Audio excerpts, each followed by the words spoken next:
चलिए ठीक है, तो आज हम स्टार्ट करते हैं उसी के आगे, है ना। तो बात लास्ट लेक्चर पर हमारी किस पर हुई थी? Vector form of law of reflection, है ना। अब हम बात करते हैं एंगल ऑफ डिविएशन। किसके ऊपर? Angle of deviation. देखिए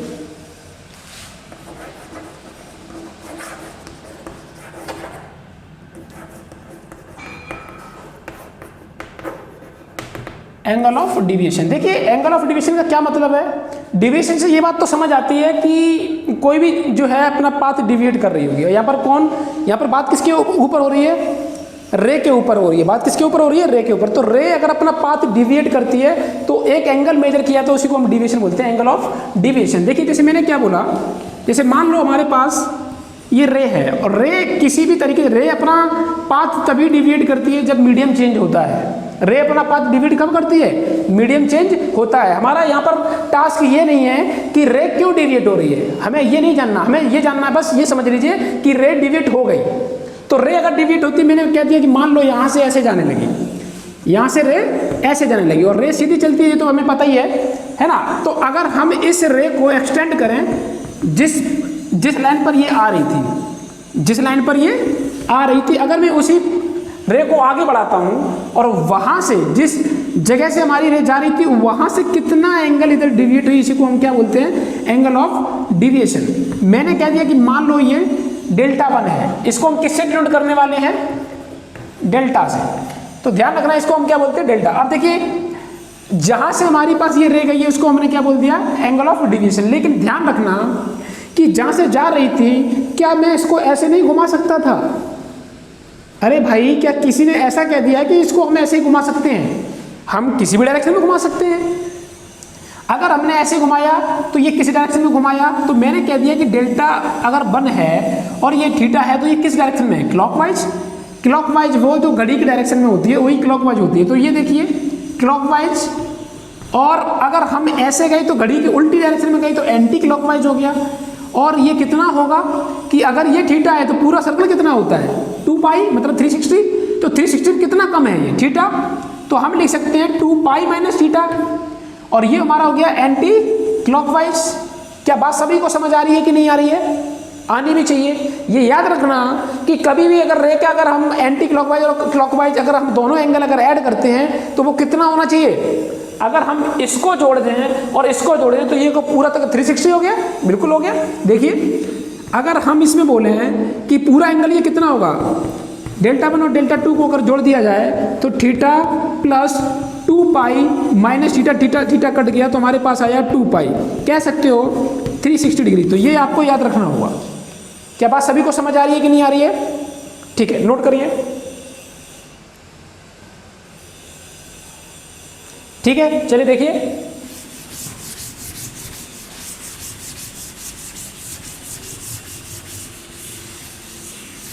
अब हमने यहां पर क्या किया, हमने एक केस लिया प्लेन मिरर का। किसका लिया? प्लेन मिरर का। तो हमने क्या किया, ये हमारे पास एक मिरर है और मैंने एक रे ऐसे डाली, ये समझिए ये, और अगर ये रे डाली प्लेन मिरर पर, क्या है कि ये नॉर्मल होना चाहिए, नॉर्मल से उतनी ही एंगल से निकलेगी जितने एंगल से ये इंसिडेंट की। मैंने कह दिया ये मान लो ये थीटा है तो ये भी थीटा है। और मैंने क्या बताया था, हम एंगल ऑफ डिविएशन कहाँ से मेजर करना है?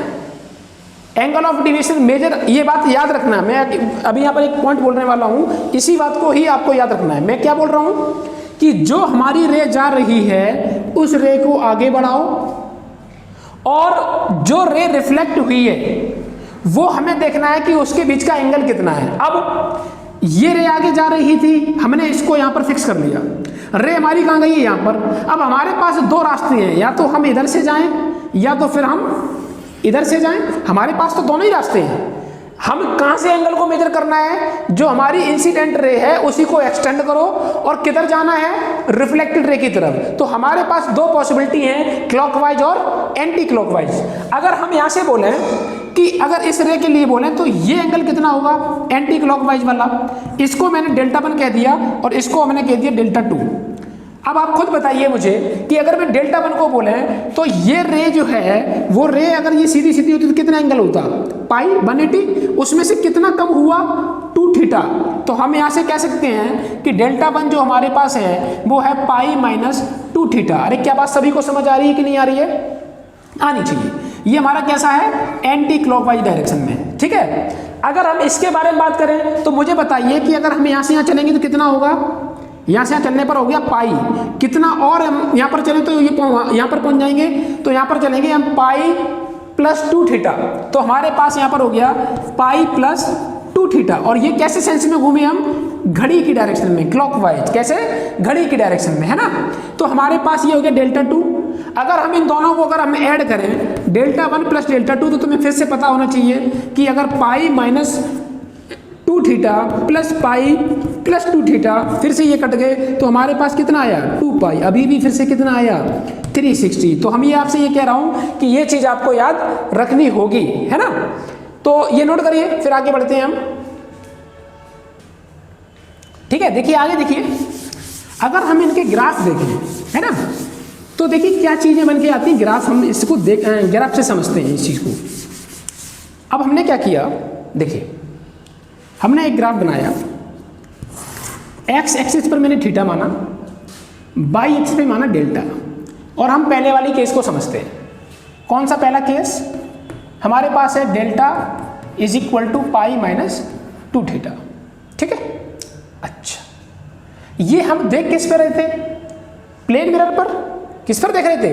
प्लेन मिरर पर। प्लेन मिरर पर ध्यान दीजिए कि अगर इसी वाली जगह पर देखिए, अगर हमारे पास ये मिरर है, ये एंगल को अगर मैंने कह दिया कि इफ थीटा इज 0, अगर थीटा 0 का मतलब यहां पर, तो उस जगह पर डेल्टा कितना होगा? पाई। अच्छा, एंगल हमेशा, ये तो आपको पता ही होगा कि एंगल हम कहां से मेजर करते हैं? एंगल मेजर करते हैं नॉर्मल से। कहां से? नॉर्मल से। तो नॉर्मल से अगर हम मेजर करते हैं तो 0 एंगल का मतलब क्या हुआ? मतलब है कि उसी लाइन पर ही गिरा होगा। 0 एंगल का क्या मतलब हुआ? कि रे हमारी उसी डायरेक्शन में गिरी होगी जिससे हम मेजर कर रहे हैं, यही तो मतलब हुआ ना। तो देखिए ये हमारा नॉर्मल हुआ और रे इसी पर गिरी, और अगर नॉर्मल पर गिरेगी तो तुम्हें पता होगा कि जितने एंगल पर इंसिडेंट होती है उतने से ही निकलेगी। इसका मतलब नॉर्मल पर अगर रे गिरती है, इसका मतलब है एंगल ऑफ इंसिडेंट, एंगल 0 कितना होगा? एंगल कितना होगा? 0। और रिफ्लेक्टेड इतना ही होना चाहिए, क्योंकि एंगल ऑफ रिफ्लेक्शन और एंगल ऑफ इंसिडेंट एंगल बराबर होने चाहिए। किसमें? लॉ ऑफ रिफ्लेक्शन में। तो वही चीज कह रहे हैं। तो यहां पर क्या हुआ? I0 में, I0 का मतलब थीटा 0, ठीक है।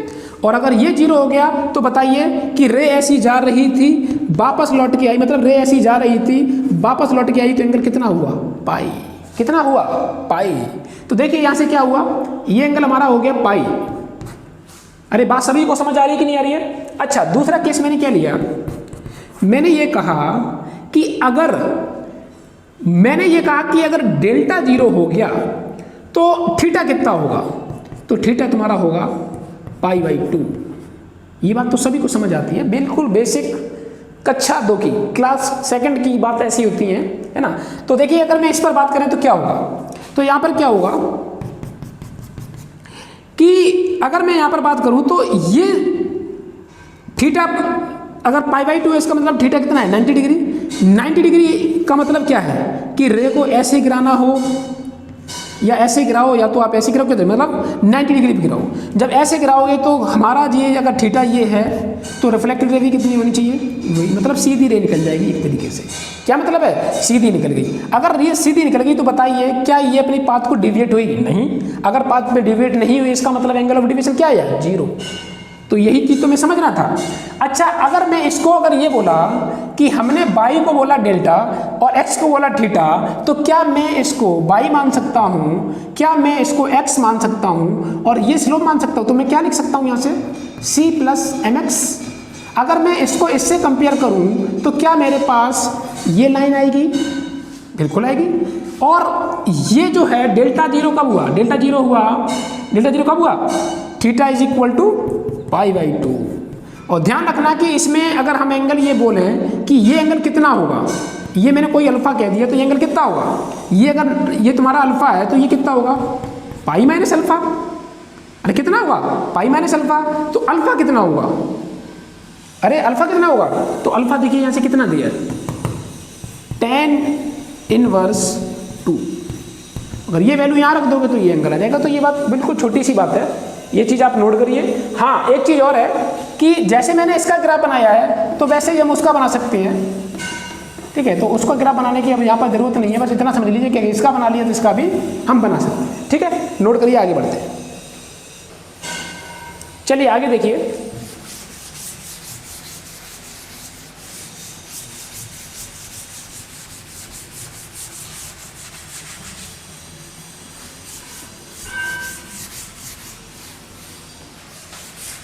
देखिए एक क्वेश्चन करते हैं। क्वेश्चन मेरे दिमाग में आया है, वो पीछे से लॉ ऑफ रिफ्लेक्शन से ही है, लेकिन यहाँ पर कर लेते हैं, है ना। ऐसा तो है नहीं कि हमें कहीं भी कर सकते हैं क्वेश्चन को, ठीक है।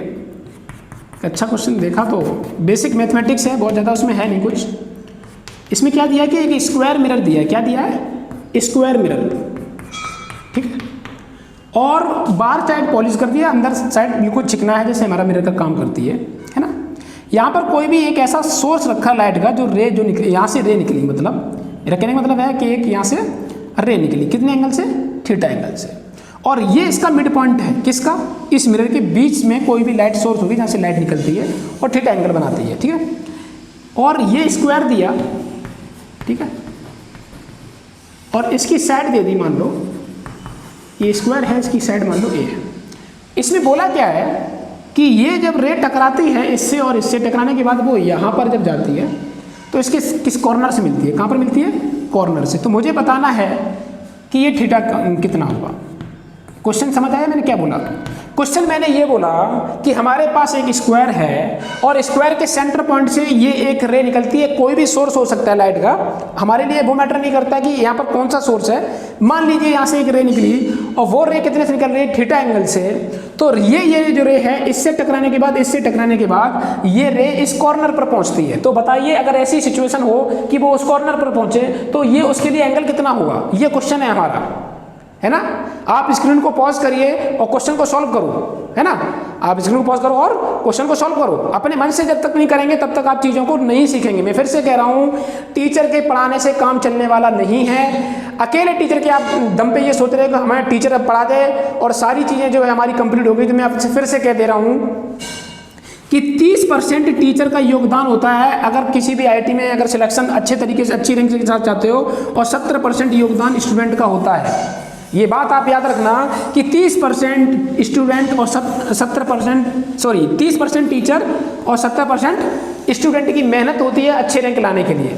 तो मैं आपसे फिर से कह रहा हूँ कि मैं आपको जितना पढ़ा रहा हूँ, इसके पढ़ने के बाद आप ये मान लेना कि आपकी IIT की तैयारी या किसी भी कंपटीशन जो आप कर रहे हो उसकी सिर्फ 30% ही आपने सीखा है। यहाँ पर मैं सारी चीज़ें आपको डिस्कस नहीं कर सकता हूँ, मेरे लिए इतना पॉसिबल नहीं है कि हम इतनी क्लास में आपको सब चीज़ें डिस्कस कर सकूँ। क्योंकि देखिए, तैयारी टीचर तो पढ़ा देगा, उसके बाद जो नंबर ऑफ क्वेश्चंस जो आपको लगाने हैं और फिर वो टीचर जो डिस्कस करेगा वो आप कैसे कर पाओगे, है ना। वो संभव यहाँ पर नहीं हो सकता है। बात समझ आ रही कि नहीं आ रही है? जो मैं आपको पढ़ा रहा हूँ, आप ये जान लीजिए कि मैं इससे ज़्यादा बहुत अच्छे क्वेश्चंस आपको असाइनमेंट में देता हूँ, है ना। और वो क्वेश्चन जो डिस्कशन करोगे, जैसे मान लो आपको जो क्वेश्चन नहीं आए, वो कैसे आप क्लियर कर पाओगे अपने आप को, है ना। तो मैं इसीलिए आपसे फिर से कह रहा हूं कि ये दिमाग में मत रखना कि टीचर ने जो पढ़ा दिया हमने उतना रट लिया और मेरा तैयारी हो गई। मैं फिर से कह रहा हूं कि बहुत अगर ब्रिलियंट बच्चा होगा वही वीडियो देख के IIT में जस्ट कट ऑफ क्लियर कर सकता है। आप सोच रहे हो कि IIT में वीडियो देख के अगर आपका बहुत अच्छा स्कोर आ जाए, तो संभव ही नहीं है। ये मैं आपको अभी बोल रहा हूँ, गारंटेड बोल रहा हूँ ये बात कि वीडियो देख के बंदा कभी भी अच्छी रैंक ला ही नहीं सकता है। हाँ, बहुत ही एक्स्ट्रा ऑर्डिनरी हुआ तो हो सकता है IIT में ठीक ठाक जगह पर पहुंच जाए, लेकिन वीडियो से आप जो सोच रहे हो कि अकेला कितना भी अच्छा टीचर पढ़ा दे यूट्यूब पर, वो संभव ही नहीं है कि वो अच्छी रैंक ला दे। रीजन एक टीचर के कांटेक्ट में होने से होता है क्या, मैं आपको बताता हूं। जब वो टीचर के कांटेक्ट में होता है तो टीचर से हर तरीके की डाउट क्लियर करता है। आपको अगर कोई भी कंफ्यूजन आएगा मेरे से पूछ नहीं पाओगे, है ना। तो वो सारे क्वेश्चंस जो आपके दिमाग में आते हैं मेरे पढ़ाते के टाइम।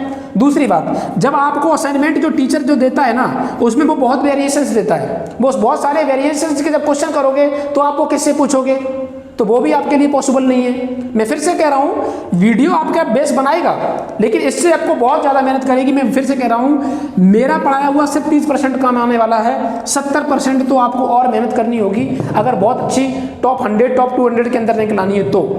तो आपको ये आपके ऊपर है कि आप इस पर कितना तैयारी करते हो। आप मेरे पढ़ाए हुए सिर्फ आप इतना ही तैयार कर सकते हो किसी भी कंपटीशन का।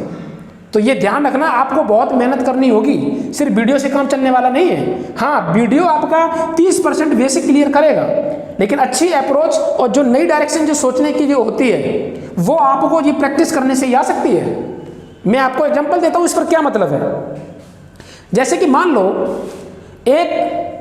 कोई भी एक बच्चा है जो साइकिल सीखना चाहता है, ठीक, और साइकिल जो जानता है चलाना, उस बंदे ने क्या किया कि साइकिल उसके सामने लेके गया और उससे बोला कि ऐसे पेडल मारे जाते हैं, है ना। तो इस बंदे ने देख लिया और कहा कि हाँ बिल्कुल मैं समझ गया कि आप जो साइकिल चलाते हो वो कैसे चलाते हो, बिल्कुल बिल्कुल समझ आ गया भैया। लेकिन जब उसने साइकिल पकड़ी, किसने, जो देख रहा था, जो बच्चा देख रहा था, और उसने साइकिल पकड़ी, तो आप बताइए क्या वो साइकिल सीख गया होगा? नहीं, वो गिरना तय है। वो 2-3 बार उस पर गिरेगा ही गिरेगा। वो कब साइकिल सीखेगा? एक आइडिया तो लगा कि ऐसे पेडल मारना है, गिरने पर पैर लगाए जाते हैं, लेकिन क्या वो सटीक उसी टाइम पर सब बैलेंसिंग कर पाएगा? नहीं कर पाएगा। ये कब कर पाएगा? कि उन चीजों पर गौर करेगा, गलती करेगा कम से कम 3-4 बार, कम से कम 3-4 बार, और उसके बाद फाइनली उसे समझ आएगा कि ऐसे टाइम पर मुझे इसी टाइम पर ही पैर लगाने हैं। तो मैं आपसे फिर से कह रहा हूं कि मेरी पढ़ाई हुई चीजें आपको 30% काम आने वाली हैं, लेकिन अगर आप जिस मंजिल पर पहुंचना चाहते हो, अच्छे कॉलेज में पहुंचना चाहते हो, चाहे वो आपका मेडिकल का हो, चाहे एनआईटी में बहुत अच्छी अगर कॉलेज चाहते हो या आईआईटी का चाहते हो, तो आपको ये 70% की मेहनत करनी ही पड़ेगी। आप इससे बच नहीं सकते हो। और जिस बंदे ने ये 70% में जितना कम मेहनत करेगा उतना ही उसे कम अच्छी रैंक मिलेगी। और अगर मेरे भरोसे रहे तो मैं आपसे फिर से कह रहा हूँ, अकेले टीचर की किसी भी वीडियो के भरोसे रहे तो बहुत अच्छा आपको कुछ होना वाला नहीं है। मैंने अपने एक्सपेरिमेंटल चीज़ें बता रहा हूँ, मैंने पिछले 2-3 साल से देख रहा हूँ जितने बच्चे यूट्यूब से अकेला पढ़ते हैं वो मतलब बहुत अच्छा कर ही नहीं पाए हैं। मेरा सिर्फ जरिया यहाँ पर है कि लॉकडाउन होने की वजह से मैं आपको ये पढ़ा रहा हूँ। हाँ, कुछ बच्चों ने हमसे कहा भी है कि एक पर्टिकुलर, मैं इसलिए पढ़ा रहा हूँ। मैं फिर से कह रहा हूँ, यूट्यूब से अकेला पढ़ने से कभी भी चीज़ें आप सोच रहे बहुत अच्छा काम, हाँ मैं फिर से कह रहा हूँ उतना ही काम आने वाला है जितनी ये चीज़ मैंने लिखी है। बस ये जो है वो आपके एक टीचर के कांटेक्ट होने से और आपकी मेहनत से ही हो सकता है। डाउट टीचर से क्लियर करो और प्रैक्टिस बहुत ज़्यादा करो, ये तब होगा, है ना। तो ये बात क्लियर हो जानी चाहिए और हम आगे बढ़ते हैं। चलिए क्वेश्चन ये है, ये क्वेश्चन करते हैं। देखिए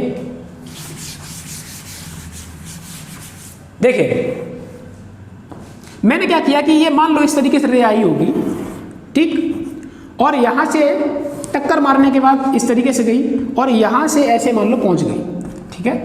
तो हमने क्या किया, हमें ये मालूम है कि अगर ये एंगल थीटा है तो ये भी थीटा होगा, ठीक है, और अगर ये थीटा है तो ये भी थीटा, और अगर ये थीटा है तो ये कितना होगा 90 माइनस थीटा, और ये कितना होगा 90, तो ये कितना होगा थीटा, तो ये कितना होगा 90 माइनस थीटा, ये भी होगा 90 माइनस थीटा, और ये भी कितना होगा थीटा।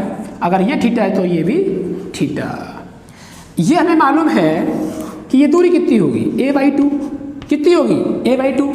मैंने इसको कह दिया कि ये दूरी कितनी है, फिर मान लिया कि y। हमें ये नहीं मालूम है कि ये कहाँ पर टकराया, ये जहाँ पर टकराया क्योंकि y डायरेक्शन में, तो मैंने y मान लिया। इसको मैंने क्या कह दिया x मान लिया, ठीक है। बाकी तो ये सब चीज़ें पता ही है। हमें ये भी मालूम है ये कितना होगा, ये हमारा हो जाएगा a माइनस एक्स, ये कितना हो जाएगा a माइनस वाई। अब देखिए मैंने इसको कह दिया ये a, ये b, ये c और ये d, इसको p, इसको q, इसको r, बस ठीक है, जरूरत नहीं। अगर हम ट्रायंगल देखें, एन ट्रायंगल, इस ट्रायंगल को देखिए a q p, a q p। अगर हम इसमें देखें तो बताइए यहाँ से टेन थीटा क्या आएगा, टेन थीटा आएगा y/a/2। अरे बोलो भाई, तो ये कितना हो गया 2y/a। Equation first. इस ट्रायंगल को देखिए, एन ट्रायंगल, मैंने क्या बोला q, v और r, ठीक है। अगर हम इसमें देखें तो बताइए टेन थीटा क्या आएगा, टेन थीटा आएगा हमारे पास a minus y upon x. क्या बात मानते हो कि नहीं मानते? बिल्कुल। इक्वेशन 2। फिर मैंने क्या किया कि मैंने एक ट्रायंगल लिया, an triangle R C D, ठीक है। अगर हम वहाँ से देखें तो हमारे पास टेन थीटा जो आने वाला है वो ए अपॉन ए वाई ए माइनस एक्स, इसको मैंने कह दिया इक्वेशन थर्ड। ठीक है, अब देखिए, अब हमने क्या किया कि हमने इक्वेशन फर्स्ट और सेकंड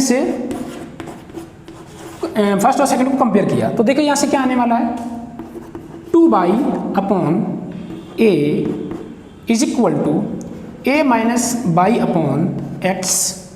अगर हम यहाँ से देखें तो यहाँ से क्या बनने वाला है, 2x by is equal to a square minus a Y.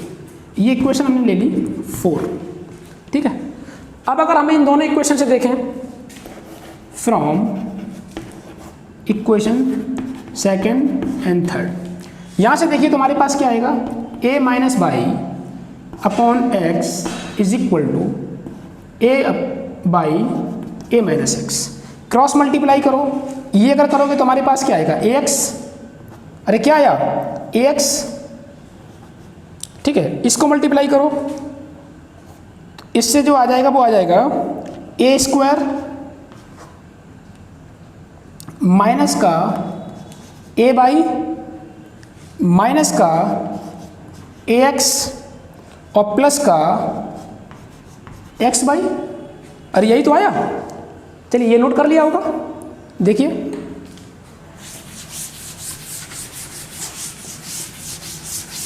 अगर हम यहां से बोले तो हमारे पास यहां से क्या आया, यहां से ये लिखा है उस एक्स वाई को वहीं बना रहने देते हैं ना। अच्छा एक काम करते हैं, क्या मैं इसकी जगह पर क्या ये लिख सकता हूँ, बिल्कुल लिख सकता हूँ। तो देखिए हमारे पास क्या आया, इसको देखा तो मेरे पास आया, इसी इक्वेशन को कंटिन्यू कर रहा हूँ, ये जो ये वाली है इसी को हम यहाँ पर लिख रहे हैं। तो ए एक्स इज इक्वल टू, बताइए ये वैल्यू किसके बराबर है, 2x बाई माइनस का ए एक्स प्लस का एक्स बाई। तो हमारे पास ये, इसको इधर ले आओ तो ये बन जाएगा 2ax is equal to 3x by, x cut गया, हमारे पास जो y की वैल्यू आई वो आई 2a/3। ये वैल्यू हमारे पास इसकी आई। अच्छा हमारे पास पहली इक्वेशन क्या थी, हम उसी को देखते हैं। हमारे पास थी first equation tan theta is equal two by upon a/2, हमने जो लिखा था 2 अपॉन a। ये वैल्यू उठा के हम यहाँ रखते हैं, हमारे पास बन जाएगा 2 इंटू, ये बन जाएगा 2a अपॉन में a इंटू और ये 3 और था, ये वैल्यू है ना, ये इससे कटा, हमारे पास आया tan theta is equal to 4/3। ठीक है, तो ये एंगल कितना हुआ 53, कितना हुआ 53। ये आपको, हालांकि मैं इसको ऑब्जेक्टिव क्वेश्चन को आपको डायरेक्ट सॉल्व किया, उसमें जो दिया था वो कुछ दिया था कि tan inverse 0.75, cot inverse 0.75, sine inverse 0.75। तो वो अगर आप रखो तो बात वही है ना, तो आप इसको ऐसे कर सकते हैं। ठीक है, नोट करिए।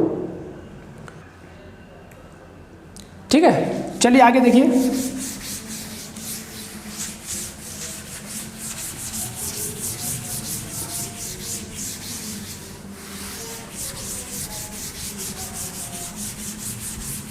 ये क्वेश्चन जो है पूरा मैथमेटिक्स था, इसमें कुछ भी फिजिक्स बहुत ज़्यादा थी नहीं, लॉ ऑफ रिफ्लेक्शन का बस वो था, पूरी प्योर मैथमेटिक्स है ना। तो ऐसे क्वेश्चन पूछे जा सकते हैं और बहुत ही आसान क्वेश्चन थे ऐसे। अब देखिए एक क्वेश्चन जो है आईआईटी में पूछा गया है,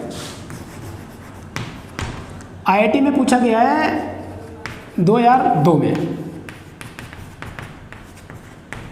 ठीक है, देखिए क्या क्वेश्चन था, बहुत ही आसान। फिर से कह रहा हूँ कि आईआईटी में लगभग 30% ऐसे क्वेश्चन होते हैं जिस बंदे को थ्योरी क्लियर है ना वो कट ऑफ क्लियर कर सकता है आईआईटी का, बस प्रॉपर उसके हर एक कॉन्सेप्ट बस पता होना चाहिए। उससे मैंने आपको बोला ना 30% से कट ऑफ क्लियर कर सकता है एक बहुत ही ब्रिलियंट बच्चा, और बहुत ही ब्रिलियंट बच्चे के ही कॉन्सेप्ट सारे क्लियर हो सकते हैं जो मैं पढ़ा रहा हूँ उसके बेसिस पे। तो कट ऑफ क्लियर तो कर सकता है, बाकी आपको मेहनत तो करनी पड़ेगी। देखिए इसमें क्या दिया है कि इसकी लंबाई जो है मिरर की, दोनों पैरेलल मिरर हैं और दोनों मिरर की एक ही लंबाई दी है, वो दी है 2√3 मीटर। ठीक है, यहाँ से एक रे टकराती है और वो एंगल बनाइए यहाँ से 30 डिग्री। ठीक है, और इसके बीच का जो गैप दिया है वो दिया है 0.2 मीटर। इसमें क्या बोला गया है कि ये रे जो है यहाँ से रिफ्लेक्ट होकर इस पर टकराएगी, ऐसे टकराएगी, ऐसे। इसका कहने का मतलब ये है कि हमें वो टोटल नंबर ऑफ जितने भी रिफ्लेक्शन हो सकते हैं, नंबर ऑफ रिफ्लेक्शन बताने हैं कि जो इसमें हो सकते हैं। जैसे मतलब मेरा कहने का मतलब क्या है कि जैसे मान लो पहला रिफ्लेक्शन ये, दूसरा ये, तीसरा, ऐसे इसमें पूरे के पूरे कितने रिफ्लेक्शन हो सकते हैं, है ना। Find the maximum possible number of reflection in this mirror. और हमें क्या करना, साथ में इसको भी इंक्लूड करना है जो पहला रिफ्लेक्शन है। तो देखिए बिल्कुल बेसिक हम अगर करते हैं तो क्या होगा, मान लो कि ये रे ऐसे आ रही है, ठीक है। तो मैंने क्या किया कि इसी को अगर हम बोले तो इसको मैंने कह दिया कि ये जो दूरी है वो x है। क्या है, x। तो अगर ये एंगल 30 है तो ये भी 30 होगा।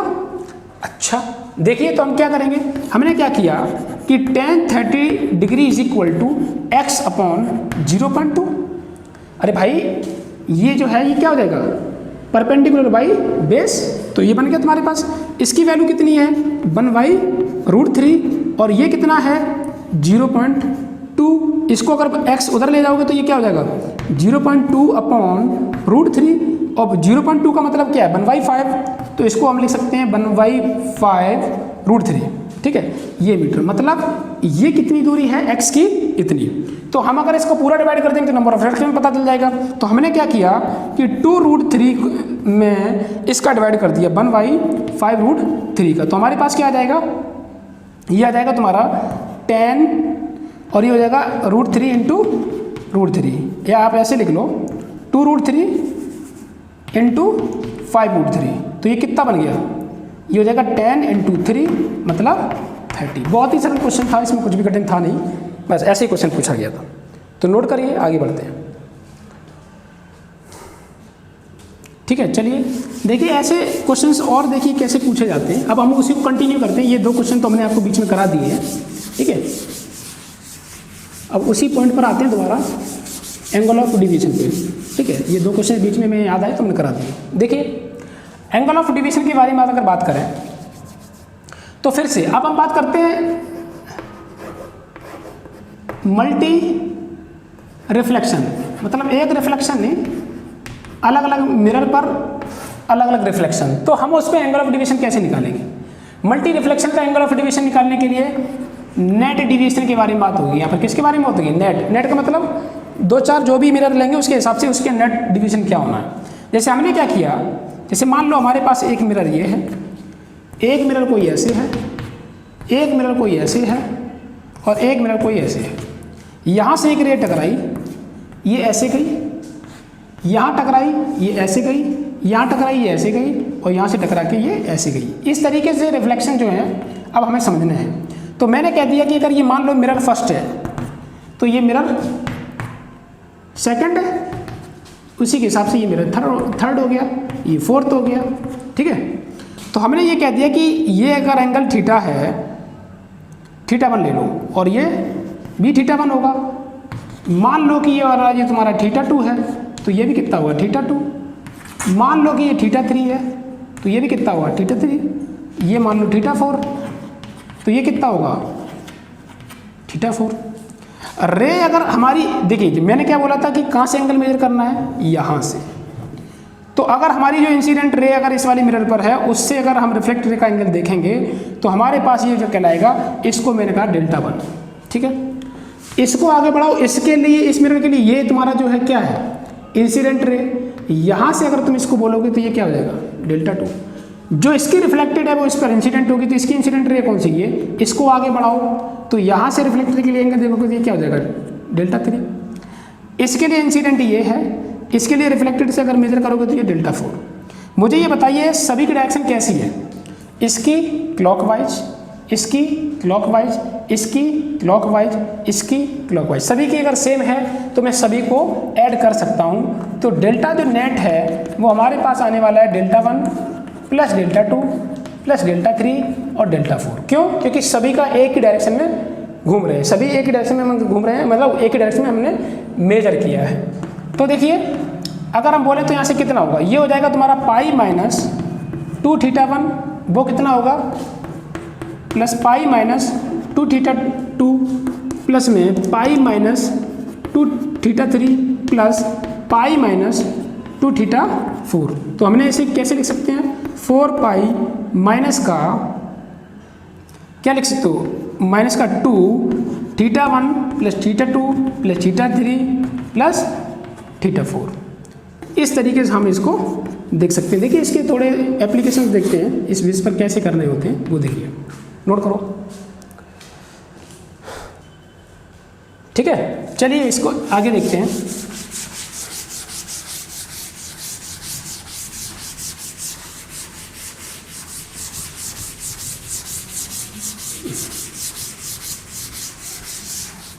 देखिए अगर हम इस पर बात करें, ठीक है, तो इस पर हम 2 क्वेश्चन करते हैं। हमने क्या किया, एक मिरर मैंने ये दिया और एक मिरर मैंने ये दिया। अब ध्यान से सुनना, सेम इसी तरीके के मैंने एक मिरर ऐसे दे दिया, एक ऐसे दे दिया।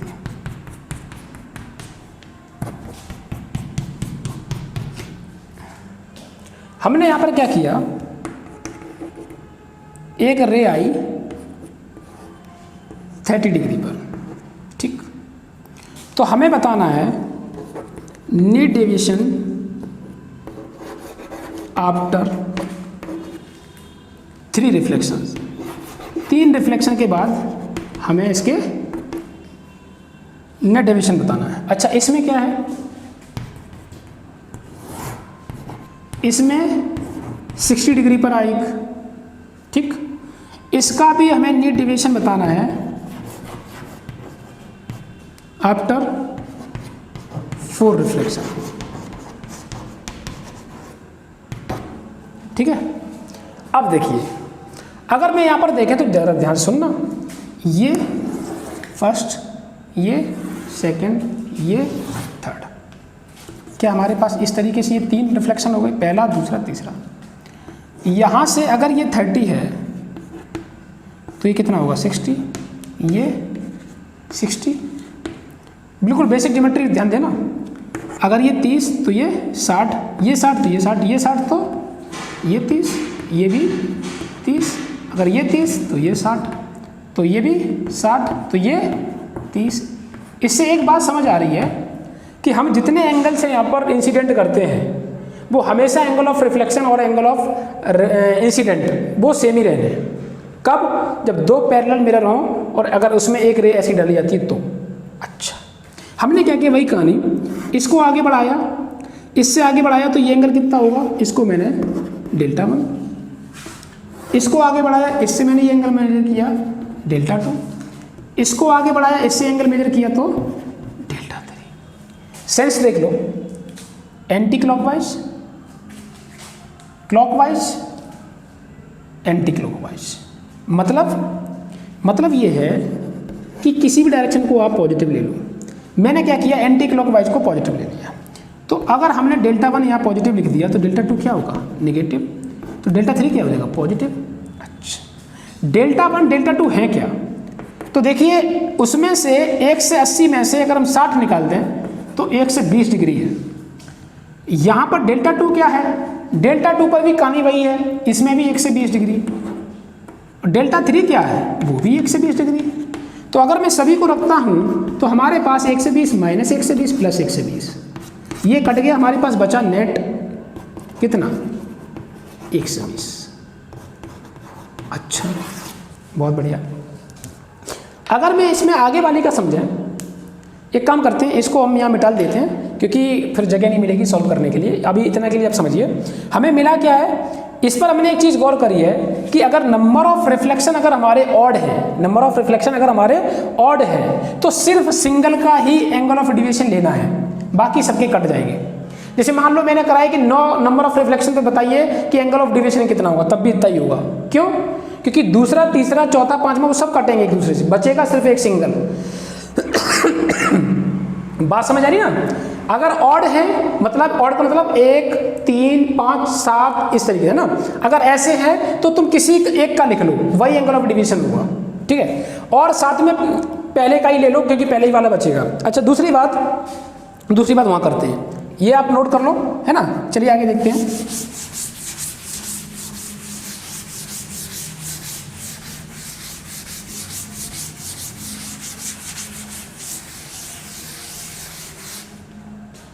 देखिए अगर हम यहाँ पर बात करें तो क्या हुआ, एक ऐसे, दूसरा, तीसरा, चौथा, इसको मैंने आगे बढ़ा दी, ये भी।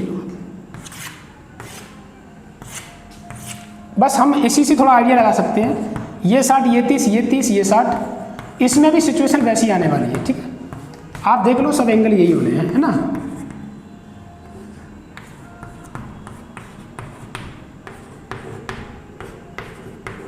ठीक है, अब देखिए इनका सेंस देख लो, एंगल सभी की डिविएशन, एंगल ऑफ डिविएशन सभी के सेम आएंगे, बस डायरेक्शन देख लो आप। ये एंटी क्लॉकवाइज, ये क्लॉकवाइज, ये डेल्टा 1, ये डेल्टा 2, इसको आगे बढ़ाओ, ये एंटी क्लॉकवाइज, ये क्लॉकवाइज, 1 2 3 4 5 मिनट बनाने की जरूरत नहीं। ठीक है, ये ठीक है, तो इसको डेल्टा 2, डेल्टा 3, डेल्टा 4। ठीक है, हमने क्या किया, नेट डिवीजन लिया और इसको कह दिया कि एंटी क्लॉकवाइज डायरेक्शन को पॉजिटिव, तो delta 1 minus delta 2 plus delta 3 minus delta 4। ठीक है, अब देखिए सभी की वैल्यू सेम है, कितना, 1 से 20 निकाल दो, 1 से 80 में से, तो 60, 60 माइनस 60 प्लस 60 माइनस 60, क्या सभी कट गए। इसका मतलब क्या है, 0। मेरा कहने का मतलब है कि अगर ऑड नंबर ऑफ रिफ्लेक्शन अगर पैरेलल में होते हैं तो हमेशा 0 होना है, और अगर इवन अगर नंबर ऑफ रिफ्लेक्शन होते हैं तो हमेशा 0 होना है। मतलब 2 4 6 8 में अगर रिफ्लेक्शन होता है तो नेट डिवीजन क्या होगा, 0। अगर हम ऑड के बारे में बात करेंगे तो पहले का जो तुम्हारा जो पहले वाले का जो डिवीजन आएगा वही पूरे की पूरी का डिवीजन होना है। कब, कि नंबर ऑफ रिफ्लेक्शन अगर ऑड होंगे तो पहले का जो होगा वही, अगर इवन नंबर ऑफ रिफ्लेक्शन अगर इसमें ऐसे केसेस में होते हैं तो नेट डिवीजन 0। हम नेट डिवीजन की बात कर रहा हूँ, ठीक है, ध्यान रखना। कब, पैरेलल होना चाहिए और ऑड और इवन की बात चल रही है, और किसके बारे में बात हो रही है, एंगल ऑफ डेविएशन के लिए। तो एंगल ऑफ डेविएशन ऑड में कब आएगा, सिंगल वाले का, और इवन वाले का 0, याद रखो। चलिए आगे देखते हैं, चलिए आगे देखते हैं।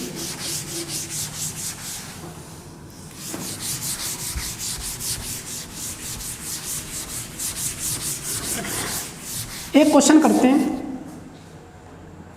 5th class standard.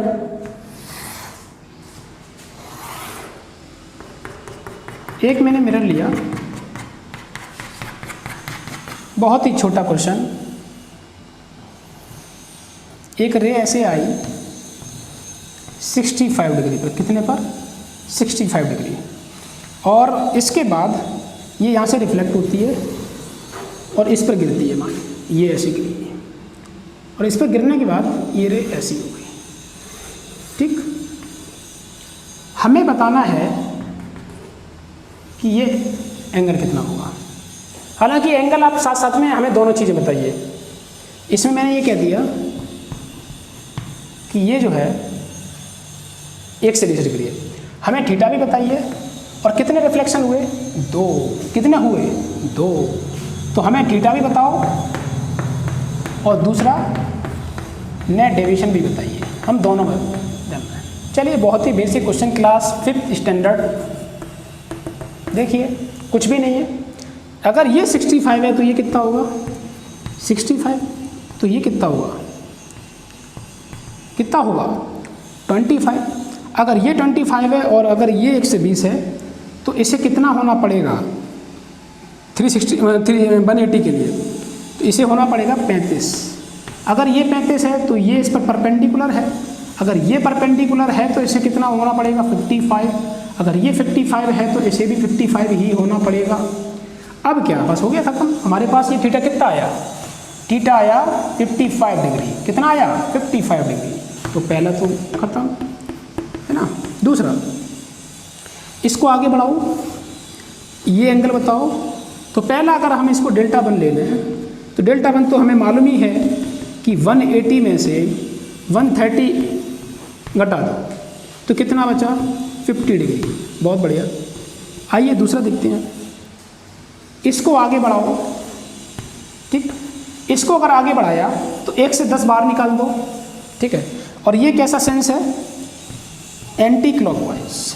ठीक है, इसको भी देखो, ये भी कैसा होगा, एंटी क्लॉकवाइज। कैसा होगा? Anti clockwise. तो हमें दोनों ही जोड़ना पड़ेगा। वो कितना होगा? 180 माइनस 110 डिग्री मतलब 70। कितना? 70 डिग्री। किस डायरेक्शन में? Anti clockwise. हमें मतलब दोनों अगर एक ही सेंस में है तो नेट डिवीजन को दोनों को जोड़ दो।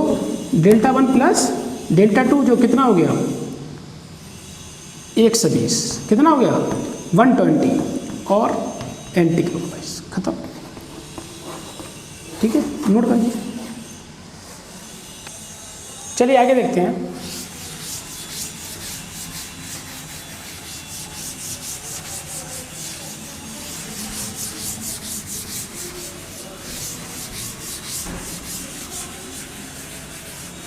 देखिए अब क्या करते हैं, एक परपेंडिकुलर मैंने मिरर लिया, ये मिरर 1, ये मिरर 2। ठीक है, मैंने क्या किया, अब दो रिफ्लेक्शन के बारे में बात करनी है। ठीक है, ये रे मैंने जो कराई वो 30 डिग्री पे कराई। कितने पे? 30 डिग्री पे। तो हमें बताना है, मेरे को छोटे छोटे क्वेश्चन कि नेट डेविएशन बताना है। ठीक है, देखिए तो क्या करना है, कहानी फिर से वही कि इसको यहाँ भेजो, ये यहाँ से यहाँ निकलेगी। ठीक है, अब देखिए ये ऐसे जाएगी तो देखिए हमें क्या करना है, ये एंगल हमारा Δ1, ये एंगल हमारा Δ2। अब देखो ये एंगल अगर 30 है तो ये कितना होगा? 60, ये 60, ये 90। अगर ये 90 तो ये 30, अगर ये 30 है तो ये 60, तो ये भी 60।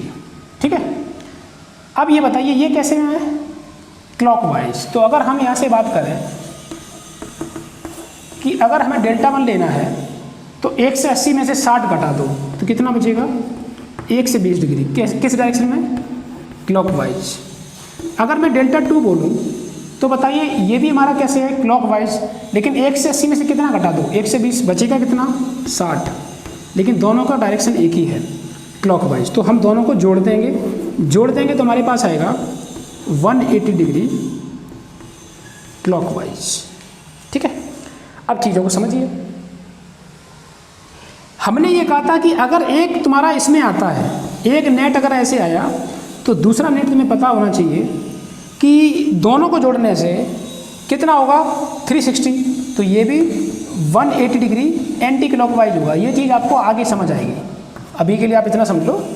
और ये चीज़ शायद पीछे बोला भी है कि एक बार अगर डिवीजन एक डायरेक्शन में देखोगे दूसरा भी जो है 360 में घटा दोगे तो उतना आएगा। तो अगर 360 में 180 घटाओगे तो 180 आएगा। अब देखिए यहाँ से क्या बात समझ आई कि अगर हमारे पास अगर परपेंडिकुलर मिरर है, कैसे मिरर? परपेंडिकुलर मिरर हैं, तो जितने एंगल से हमारी जो रे की डायरेक्शन जो भी होगी वही रिफ्लेक्टेड रे की होगी, मतलब एंटी पैरेलल। देखिए समझ आ रहा है, यहाँ से भी समझ आ रहा है। 180 डिग्री का मतलब क्या है? अब देखिए नेट डेविएशन का मतलब है कि अगर दो रिफ्लेक्शन हो रहे हैं तो पहली वाली रे का इंसिडेंट और सेकंड वाली की रिफ्लेक्टेड रे की डायरेक्शन की बात हो रही है यहाँ पर। इसका क्या मतलब है कि अगर हमारे पास 1 से 80 डिग्री अगर हमारे पास नेट डेविएशन आया तो हम किसके बीच में देखना चाह रहे हैं कि जो फर्स्ट रे है और फर्स्ट रे का जो इंसिडेंट रे है, मतलब जो हमारे पास जो जिस डायरेक्शन में आ रही है, और सेकंड रिफ्लेक्शन की रिफ्लेक्टेड रे की डायरेक्शन देखनी है। बताइए इंसिडेंट रे पहली वाली रे की किधर है? ये। सेकंड वाले का रिफ्लेक्शन की रिफ्लेक्टेड रे की किधर है? ये। तो यही अपोजिट में हुए, अपोजिट का मतलब 180 डिग्री। बस खत्म। ठीक है, नोट करिए। चलिए देखिए आगे देखिए, इस पर वेक्टर फॉर्म का भी क्वेश्चन कर सकते हैं हम। ठीक है, कैसे वेक्टर फॉर्म का? कि अगर परपेंडिकुलर हैं और हम अगर मिरर परपेंडिकुलर हैं और यहाँ से कोई भी एक रे आती है, ध्यान देना, कोई भी रे मान लो ऐसे आती है और यहाँ से रिफ्लेक्ट होने के बाद ये ऐसी चली जाएगी। ये तो पता ही है कि मैंने अभी बोल दिया है कि पहली फर्स्ट रिफ्लेक्शन की और सेकंड फर्स्ट इंसिडेंट और सेकंड रिफ्लेक्टेड की जो डायरेक्शन है वो एंटी पैरेलल होनी चाहिए। अच्छा, तो हमने क्या कह दिया? ये 90 डिग्री है। अगर ये कह दिया कि अगर इंसिडेंट रे जो है उसकी डायरेक्शन क्या, तो मैंने कह दिया मान लो i cap plus 2j cap minus 3k cap, और हमें बतानी है रिफ्लेक्टेड रे की डायरेक्शन क्या होगी। तो ध्यान रखना एंटी पैरेलल का मतलब क्या है कि जो तुम्हारा जो जैसे डायरेक्शन उसका उल्टा हो जाना, तो बस खत्म, इसमें कुछ भी है ही नहीं। सिर्फ ये परपेंडिकुलर के लिए डायरेक्ट कर सकते हैं। तो ये जो परपेंडिकुलर वाला केस है उसमें इंसिडेंट के बस साइन उल्टे कर दो तो रिफ्लेक्टेड रे हो जाएगा, मतलब माइनस आई माइनस का 2j प्लस का 3k कैफ। ये याद रखना, ये सिर्फ डायरेक्ट अप्रोच किसके लिए है, परपेंडिकुलर मिरर के लिए। अगर दूसरा है तो हमें ये भी मालूम है कि cos theta is equal to I unit cap dot R unit cap, ये हम इससे भी निकाल सकते हैं। खैर भाई उसको बस इतना समझ लीजिए है ना, नोट करिए। चलिए देखिए आज के लिए आज लेक्चर में एक क्वेश्चन और आपको बता दे रहे हैं, ये आपको घर से ट्राई करके आना है, ठीक है, क्योंकि ये लेक्चर काफी बड़ा है और एक लेक्चर में कंप्लीट नहीं होगा, और मैं नहीं चाहता कि कोई भी लेक्चर जो है बहुत ज़्यादा बड़ा बनाया जाए, कुछ बच्चे बोर हो जाते हैं। 45, 40, 50 मिनट के अंदर में रहेगा तो शायद तुम लोगों के लिए अच्छा होगा। देखिए यहाँ पर क्या किया कि एक रे हमने गिराई और ये रे जो है यहाँ से रिफ्लेक्ट होकर यहाँ पर सीधी इसके एंटी पैरेलल बन जाती है। ये एंगल थीटा है, ये एंगल थीटा ही मुझे फाइंड करना है किस कंडीशन का, ये एंगल I1 है, ये भी I1 है, और ये मैंने दे दिया I2, तो ये भी I2, तो ये एंगल तुम्हें फाइंड करना है। इस क्वेश्चन को हम अगले क्लास में डिस्कस करेंगे। आज के लिए इतना ही है, और इसके आगे जो भी हमारा एंगल ऑफ डेविएशन उसको अगले लेक्चर में पूरा कंप्लीट करते हैं, तो इस चीज को पढ़ लेना, उसी के बाद ही आपको आगे समझ आएगा। ठीक है, आज के लिए इतना।